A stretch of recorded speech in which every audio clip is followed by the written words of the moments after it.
The second implication of the shloka is that it redefines renunciation. Since the Karamphalam motive is generated by self-interest, it attaches the self to the objects of desire and thus results in attachment. The Karyam Karam motive, on the other hand, attaches the self to the task rather than to the objects of desire and thus reduces attachment to the world. Look at this figure. The person who works with the Karamphalam motive is focused on what he gets from the system. The person who works with the Karyam Karam motive looks at his teammates and tries to align his actions with theirs so that he may perform his role more effectively. When the focus on Karamphalam becomes too sharp, the person looks for shortcuts to obtain bigger phalam with lesser karma. And this results in corruption and all sorts of malpractices. Thus, the Karamphalam psychology is the attachment psychology, and the Karyakaram psychology is the detachment psychology. In almost all religions, renunciation is taken as withdrawal from the world.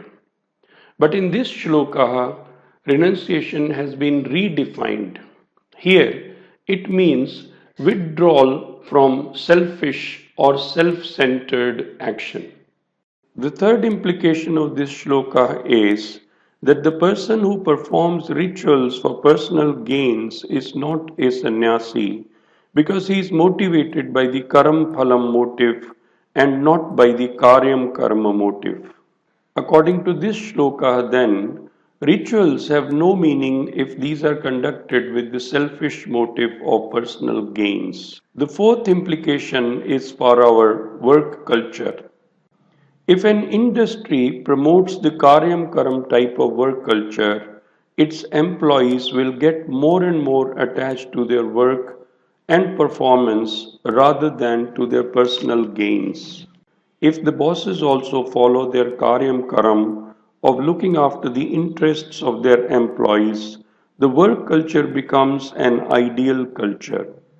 The fifth implication of the shloka is that if we adopt the Karyam Karam culture as our family culture, the children will learn to focus on excellence of performance rather than constantly looking for what they will get out of it.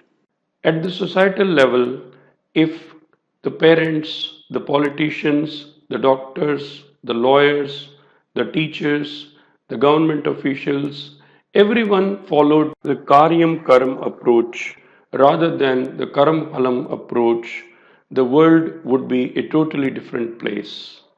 The sixth implication of the shloka is that it redefines the concept of yoga. Maharshi Patanjali's Yoga Sutra defines yoga as yogaschitta vritti nirodha. Other texts define yoga as either a physical or a mental exercise, but Lord Krishna links it to the performance of our karma. In a sense, it is akin to Maharshi Patanjali's yogaschitta vritti nirodha because selfless action also results in the halting of the vrittis of the chitta.